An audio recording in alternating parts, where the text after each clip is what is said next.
Estamos de volta, terceiro vídeo destes, e desta vez, hoje, vamos fazer a melhor equipa de sempre da formação do Porto com cartas do Ultimate Team. Basicamente isto vai ser o melhor 11 possível, composto por jogadores que estavam seguríssimos, mas afinal não. As regras são as mesmas que eu fiz para os vídeos do Sporting e do Benfica. Ter estado pelo menos 3 anos no Porto até aos 23 anos, que é a idade considerada de formação para a FIFA, mas se tiver sido, por exemplo, contratado logo para a equipa B, já não posso contar. Ele tem que ter tido pelo menos uma dessas 3 épocas ainda em escalões de formação, incluindo sub-23, portanto sub-23, júniores, juvenis ou iniciados. Por falar nos vídeos anteriores, obrigado, estamos a ter bom feedback, os vossos comentários têm sido incríveis. Não esqueçam de deixar like, importante. Porquê? Porque se chegarmos a 50 mil likes neste vídeo, o Taremi não vai mergulhar mais esta época. Vamos então começar, banco de suplentes, tal como os outros. Começamos pelo guarda-redes suplente, que vai ser o Diogo Costa. A carta dele é muito má. Terrível, mas tem que ser. É o que é. Diogo Costa, guarda-redes titular da seleção atualmente. Quer dizer, não sei se é titular, tem estado a alternar com o Patrício, mas eu até estou de certa forma surpreendido do Fernando Santos estar já a apostar nele. Não deixa de ter piada o António Lopes, que anda uma carreira inteira à espera que o Rui Patrício tenha um deslize qualquer para agarrar a oportunidade, não sei. E de repente aparece o Diogo Costa e tal, já está. Passa à frente dos dois, do Patrício e do António Lopes. Mas pronto, eu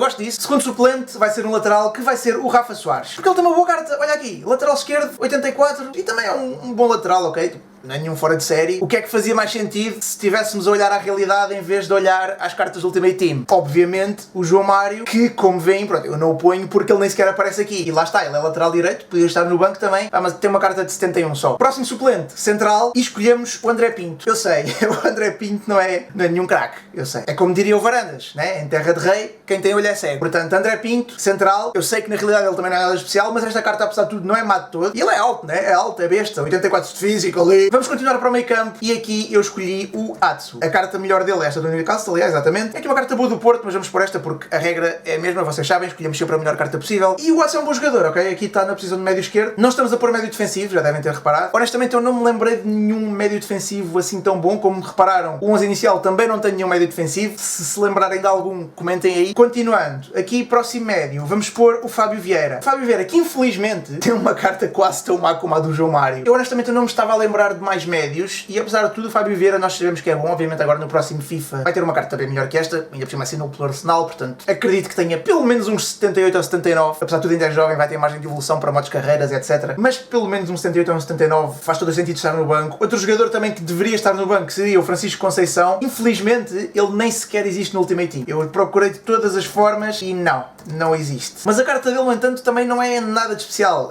Tem 66, acho eu. Portanto, é um jogador que basicamente só existia nos modos carreira. Acho que faz sentido, vamos manter aqui o Fábio Vieira. E com isto restam-nos 2 posições e eu pensei em mais 3 jogadores para o banco. E no entanto só temos mais 2 posições. O que faria mais sentido aqui era ter um extremo e um ponta de lança. A extremo, eu tinha pensado o Fábio Martins, carta de 77 aqui está a Arábia Saudita, para aí não, Al-Shabaab, não sei. Mas tem aqui uma carta do Braga também de 77, não é má? Tem aqui outra, um jogador para banco. Foi formado no Porto, é verdade, para quem não sabia. Acabou por fazer uma carreira que eu acho que foi ao lado do que podia ter sido. Também há vários jogadores que acabam por não ter carreiras tão boas como se calhar mereceriam, mas acho que ele tinha potencial para mais, no entanto não deixa de ser um bom jogador e que pelo menos no campeonato português fez sempre boas épocas independentemente de onde jogou. Até no Chaves, estou-me agora a lembrar. E como eu disse, eu tinha-me lembrado de 3 jogadores para 2 posições e na verdade agora são 2 jogadores para uma posição. O que faria sentido aqui seria ter, por exemplo, o Fábio Silva a ponta de lança. No entanto, a carta dele é má, 88 pace, 87 remate. Honestamente, eu não sei porque é que esta carta tem tão pouco de overall, porque os status dele são bem bons. Se calhar, apesar de tudo, vamos optar pelo Fábio Silva, porque a outra carta que eu pensei seria abdicar de um avançado e pôr o Nuno Santos. Ele foi formado no Porto e tem aqui uma boa carta do Sporting, mas como veem os status não são sequer comparáveis aos do Fábio Silva, são bem melhores do que isto. Até o pace, o Fábio Silva é ponta de lança, este devia ter mais pace, né, por ser extremo. Acho que vamos optar pelo Fábio Silva na mesma. Aliás, é a opção mais lógica, né, precisamos de um ponta de lança no banco, ainda por cima a nossa tática vai ser um 4-4-2, faz todo o sentido ter pelo menos um no banco. Eu estou aqui a falar como se esta equipa fosse mesmo existir e tivesse que fazer sentido. E vamos começar novamente pelo guarda-redes, que vai ser o Vítor Bahia, que tem uma carta de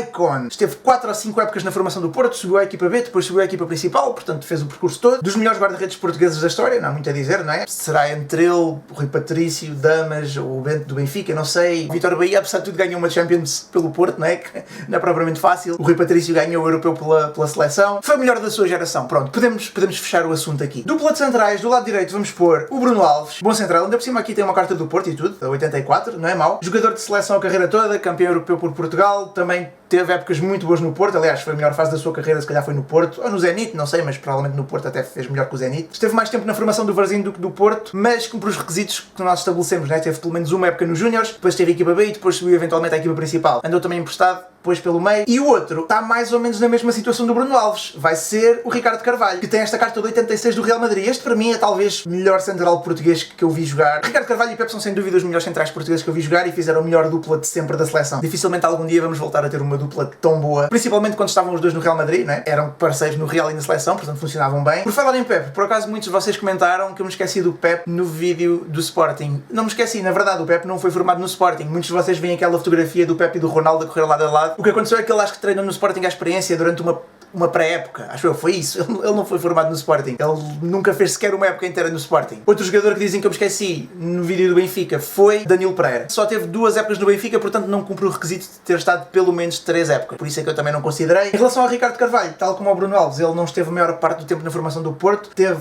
mais épocas na formação do Amarante, acho eu. Estou aqui a rever os meus apontamentos e, exatamente, ele tem uma data de épocas na formação do Amarante. Depois foi para o Porto já em Júniores. É mais ou menos a mesma situação do Nani no Sporting. Também foi contratado diretamente. Acho que o Nani ainda fez ainda assim juvenis, sub-17, não tenho a certeza. Depois foi emprestado, depois voltou ao Porto. Depois esteve no Porto B também aqui, se calhar meia época, não sei. Depois se calhar na segunda metade da época foi para o Vitória. Depois outra época no Alverca e depois voltou ao Porto, aí sim para ser titular. É um bocado aos soluços, mas cumpre aqui os requisitos todos. Para o lateral direito, a escolha é mais ou menos óbvia, vai ter que ser o Diogo Dalot. Temos aqui uma carta de lateral direito e outra de lateral esquerdo. Apesar de lateral esquerdo ter aqui uns status melhores, tem mais defesa e mais físico, que para defender, honestamente, é mais importante do que ter passe, ter remate e drible. Mas, equipa ofensiva, ok? Queremos um lateral ofensivo, ainda por cima aqui encaixa melhor porque é defesa direito. Para o lado esquerdo, vai ser o Vieirinha. Eu sei que não é lateral de origem, mas depois acabou por fazer muitas épocas a lateral e tem aqui esta carta besta, acho que é do PAOK, de 89, que isto é uma Team of the Season qualquer, portanto vai ter que ser este. De resto, acho que não há mais bons laterais, especialmente em Ultimate Team. Temos aqui Vieirinha e Rafa Soares. Se lembrarem de mais algum, digam, mas eu não me estou a lembrar honestamente. Vamos então passar para o meio campo. E no meio campo aqui no meio vamos pôr, esta aqui é mais ou menos óbvia, né? O Rubén Neves tem que entrar. Médio centro. Tem aqui um médio centro defensivo. No entanto, a carta de médio centro é melhor. E não é só o overall que é melhor, é muita coisa que é melhor. Até no físico, reparem, 84 para 80. Até defensivamente, esta carta de médio centro é melhor do que a de médio centro defensivo. Se quisessem pô-la médio centro defensivo,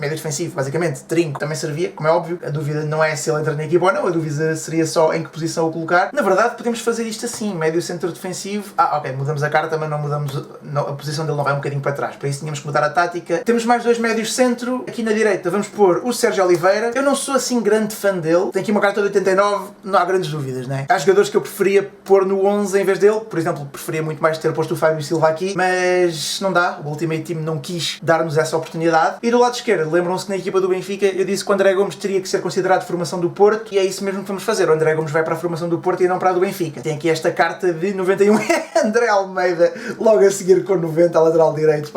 O Ultimate Team aqui está-nos a trollar, ok? Como estão a ver, o que é que acontece? Tem aqui 1, 2, 3, 4, 5, 6 épocas na formação do Porto, depois vai para o Pasteleira, Boa Vista e Benfica. E quando vai para o Benfica, como veem, já está no Júnior, sub-19. Ele cumpriria os requisitos para entrar na formação do Benfica. Simplesmente, eu aqui vou dar mais valor ao Porto ter descoberto o jogador do que ao Benfica o ter contratado já depois de ter a formação toda feita e já estar, se calhar, provavelmente a ter boas épocas no Boa Vista. O que o Benfica fez foi mais um trabalho de scouting do que de formação, percebem? Foi esse o mesmo motivo que me fez também não pôr o João Félix na equipa do Benfica e sim na equipa do Porto, porque pronto, já estou a dar spoiler, ele vai entrar na equipa do Porto a ponta de lança. Último médio centro ofensivo, aqui tem que ser o Vitinha. E por acaso foi por pouco, porque se ele não tivesse tido esta carta besta de Team of the Season, esta de 67 seria a única carta que ele tinha, que obviamente não é propriamente boa para entrar aqui. E era chato não pormos o Vitinha no 11, né? Apesar dele ser médio centro, ok? Portanto, ele está aqui médio centro e não está médio centro ofensivo. Tendo em conta a maneira como ele joga, acho que faz mais sentido tê-lo a médio criativo e tendo em conta também que já temos aqui Sérgio Oliveira e Rubén Neves, que são 2 jogadores médios mais centro/defensivos, podem os dois jogar mais atrás. Podem organizar isto de várias formas, não interessa. Eu fiz assim, não é importante. O Vitinha tinha que entrar no 11 e entra. E por fim, os 2 avançados, eu já disse que um deles ia ser o João Félix, portanto vamos já pô-lo. João Félix, que tem esta carta também besta de 95, também Team of the Season, acho eu. Tinha aqui esta carta especial da Champions, mas esta acaba por superar. Eu não sei se esta da Champions é daquelas que vai evoluindo à medida que eles passam eliminatórios, não sei, mas não vamos contar com isso. Apesar desta aqui ter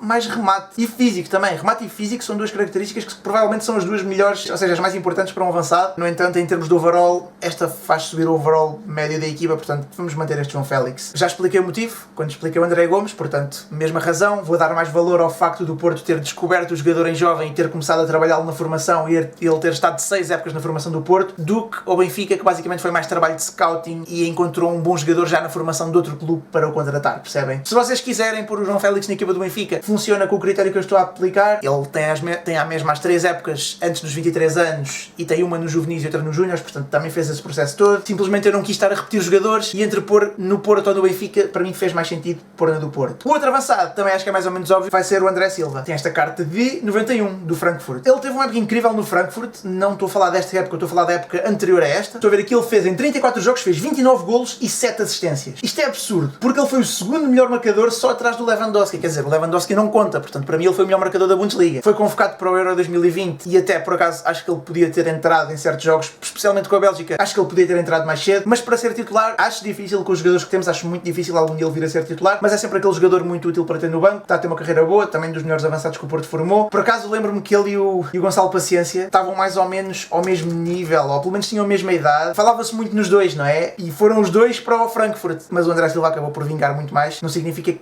não seja um jogador, vá, se calhar acima da média, mas não entra aqui de maneira nenhuma. Pronto, esta é a melhor equipa possível que conseguimos fazer com formação do Porto. Isto foi tudo baseado na minha pesquisa, como eu disse, eu não quis ir ver os vossos comentários porque o desafio era eu tentar fazer, pá, e pesquisei imenso por acaso. Para o Sporting eu sabia mais ou menos de cor, não é difícil, sou do Sporting, mas para o Benfica e para o Porto tive que pesquisar muito. Mas é isto, digam-me se concordam, se trocavam aqui algum jogador, ou se me esqueci de algum, e acho que é isso, estamos feitos. Eu poderei fazer mais vídeos destes tipo, plantéis de todas as gerações, com outros temas, por exemplo, melhores equipas também de Benfica, Sporting e Porto, melhores cartas do Ultimate Team que esses clubes já alguma vez tiveram, e por acaso isso até é mais fácil, porque se vocês fizerem aqui uma pesquisa, qualquer que seja a pesquisa, a ordem das cartas aparece logo da melhor para a pior. Ou seja, este fucking cão é a melhor carta de sempre do Ultimate Team, e nem sequer sabe passar uma bola. Fónix então quer dizer, não sabe jogar ou apanha, este cão. Mas eles aparecem por ordem, portanto, basicamente se vocês fizerem um filtro simplesmente com Porto, Futebol Clube do Porto, vai-vos logo aparecer por ordem as melhores cartas de todas do Porto. Isto seria muito fácil fazer, nem sequer é assim um grande desafio, porque já tinha aqui a papinha toda feita, né? Era só basicamente escolher o melhor de cada posição. Mas eu poderei fazer mais vídeos destes, como disse, Seleção Nacional, melhor 11 da Liga NOS,